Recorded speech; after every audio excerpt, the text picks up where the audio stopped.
This is Matthew Kratter's Bitcoin University. Today I want to answer the question, is the Bitcoin bull market over? We have this tweet from CZ waiting for the new headline, Bitcoin crashes from 101,000 to 85,000. Save the tweet. This is basically what's happened over the past few weeks. The interesting thing about this tweet, though, is it's dated December 17th. 2020. So it's very easy to foresee these things. When CZ did this tweet, Bitcoin was trading at approximately $23,000 per coin. This is how people think it's like to hodl, the top panel. What it's actually like to hodl, it's much more difficult and painful. And lots of people think that if they had bought Bitcoin at $1 per coin, that they'd be billionaires now, but they wouldn't be. They would have taken profits or gotten shaken out years ago, like most people. And anyone who tells you that a Bitcoiner, quote unquote, got lucky really has no idea what they're talking about. And they probably only saying that because they're envious and want big daddy government to tax or confiscate other people's Bitcoin out of pure envy. Hodling Bitcoin is hard. You're stressed when it's crashing, and you're even more stressed, I find, when it's melting up because you don't have enough and you can always have more.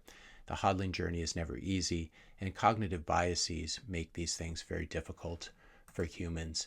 Everyone loved Bitcoin at 100K. No one likes it at 88K. It's really strange when you think about it that human animals are made this way. What you should be, the way you should be reacting is, of course, the way you react when other things are on sale. You try to buy as much of them as possible. I'm an idiot. I didn't buy it 108,000. And then when it crashes down to 90,000, I'm not buying that stuff. And then when it's at 1,000,000, I'm an idiot. I didn't know why. I don't know why I didn't buy more. This is from Carl Menger, this meme. I think it's a good one. The last few weeks, price action really is nothing if you're new to the space. I was still buying as much Bitcoin as I could back in 2021 when it was in the 60,000s. And then Bitcoin crashed down to something like 30,000, which was incredibly painful. But we got our hopes back up. It quickly recovered, made a new all-time high, somewhere around 69,000, before crashing down to nearly 15,000 in the most painful way possible. While I had a YouTube channel full of people who had trusted me and whom I had encouraged to buy Bitcoin all the way up into the 60,000s along with me, it was never investment advice, but people were trusting me. So I felt very responsible and even asked myself at times if I'd got something terribly wrong.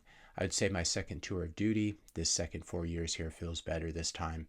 I'm pretty numb to the volatility, and nothing surprises me anymore. Diamond hands don't exist, but I think calloused hands do. And my hands, and probably your hands, are so calloused at this point from Bitcoin price volatility that they don't feel much.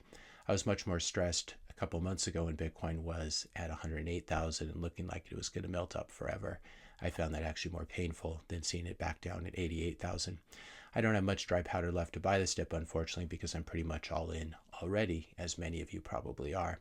And I've yoked my life, my finances, and this channel now to Bitcoin, so I simply cannot get this wrong. But I think I'm still right. I think we're all still right. Fortunately, nothing has changed with Bitcoin apart from some price volatility. Shitcoins, altcoins are dying left and right, and the world is finally beginning to understand how special and unique Bitcoin is. The Bitcoin network remains strong. Hash rate keeps growing, node count keeps growing. More and more people are coming to Bitcoin, even including now corporations and nation states. And we really should be amazed when we say those words. You can watch at Bitcoin Treasuries. You can see the list of all the entities holding Bitcoin, all the companies and all the governments as well. If we take a look at this latest report from river.com, we can see the node count has been rising for Bitcoin over the past few years. Total hash rate has been skyrocketing as well. And we're still very, very early from that same report and quoted by Tor here. Send this to people who think it's too late to buy Bitcoin. We're currently at approximately 3% global adoption for Bitcoin. So Bitcoin in 2025 is like online banking in 1996. It's like social media companies in 2005. And it's like the internet in 1990. And unlike the internet, where you cannot buy shares in TCP/IP or HTTP, or some protocol like this, with Bitcoin, you can actually purchase the underlying protocol asset, which makes it very, very special and still such a huge opportunity. If you're enjoying this video so far, I just ask you to help to support this channel's educational mission. Hit the subscribe button. That does really help with this channel's reach and engagement. Leave a like, leave a comment, question, suggestion for a future video, and share this video with a friend or family member. These slides that I've been quoting from, it's a really good river report, which I'll probably cover in a later video, but I'll put a link to this in the description notes below in case you want to check it out. You don't even have to provide an email. It is a free report about the current state of the Bitcoin network.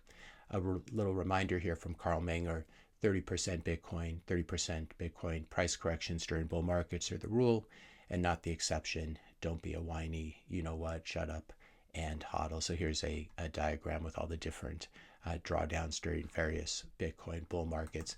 And we can see right now we're down about 19.2% from the high. So we're really nowhere close to being down 30% yet. Could be more downside. This could be the bottom. No one really knows. But whatever you do, never listen to the washed up legacy media at times like this when you're worried about Bitcoin, because they usually just have two modes, which is that Bitcoin's a bubble when it's going up and Bitcoin is dead when it's going down. There's not a lot of signal in legacy media these days. Now, how to deal with Bitcoin's fiat price volatility. First thing, turn off the news, turn off the financial news. Stop checking the price every 5 minutes. This is supposedly a long-term investment, so why are you checking the price hourly or even daily or even weekly? It really doesn't make any sense. Some other things to do: go outside, go barefoot, get some sun on your skin, play with your kids, pet your dog, hug your spouse, have lunch with a friend, go for a jog on the beach or in the mountains. Remember, life is beautiful. If you're glued to your screen and suffering, this is really no way to live. Don't medicate yourself with alcohol or other things to try to get through things like this. That's really no way to live as well. If you're stressed out of your mind and not sleeping, that means you own too much Bitcoin relative to your knowledge level and your conviction level. And there's an old Wall Street saying, which I think is helpful: sell down to the sleeping point. That means exactly what it sounds like. Sell off enough Bitcoin until you can sleep at night. That goes for MicroStrategy as well, which a lot of people are under a lot of stress from because it's very much a leveraged version of Bitcoin. MicroStrategy will be fine, Bitcoin will be fine, but you won't be fine if you go for weeks without sleeping. So sell down to the sleeping point. Focus on learning about Bitcoin instead, rather than relying on other people's opinions. This is very, very important. You shouldn't be outsourcing your investment ideas to me or anyone else on the internet or in real life. You really need to study Bitcoin yourself. You need to understand it. You need to ask me and other people, and ask the AI, and ask Google, ask all these different sources about Bitcoin. Learn the terms, study it until you understand it and feel it in your bones. Otherwise, you'll never be able to survive the hodling journey. There's really no point hodling if you don't have conviction. If your conviction is dependent on someone else, then you really don't have your own conviction. It's going to be very difficult. You're going to have many sleepless nights. After you put in the proof of work of really studying Bitcoin, you can slowly begin to increase your holdings again through dollar cost averaging. Now, what if you own altcoins or shitcoins? What if you step in dog crap? Do you keep walking around your house or your yard with your dog crap shoes on because the crap might fall off or the price might recover? No, of course not. You take off those shoes as quickly as you can because you're a human being and it's dog crap that's on your shoes. You don't want to have anything to do with shitcoins or dog crap. I like BitPain's tweet here: how I achieve Zen. When Bitcoin goes up, I look at the Bitcoin chart and I smile. When Bitcoin goes down, I look at the ETH BTC chart and smile. This is perhaps not good karma, but I'm afraid I'm guilty of this myself, and we all have various coping tricks to make it through price sell-offs. Bitcoin's volatility is actually a great blessing because it keeps the tourists away, it flushes out the weak hands and transfers their BTC to stronger hands, which helps to strengthen the network as a whole. Bitcoin crashes, I've spoken about this in the past, I believe. They're like forest fires. They burn up the dry brush and they make the forest healthier. And Bitcoin price volatility, for that reason, is beneficial to the network. Is the Bitcoin bull market over? I honestly have no idea, and neither does anyone else. But one thing that I do believe for sure is that Bitcoin has no top in the medium to long term because fiat has no bottom. This is a hat tip to Max Kaiser here. Here's the US dollar, which is a melting ice cube. Why would you hodl this? It doesn't make any sense because other people can print it up for free while you have to work for it. That's a completely unfair system. Whereas this is Bitcoin, which has no top because fiat has no bottom. And it looks like CZ has done a new tweet that we'll be able to look back on in a couple years, waiting for the new headline: Bitcoin crashes from $1 million down to $985,000.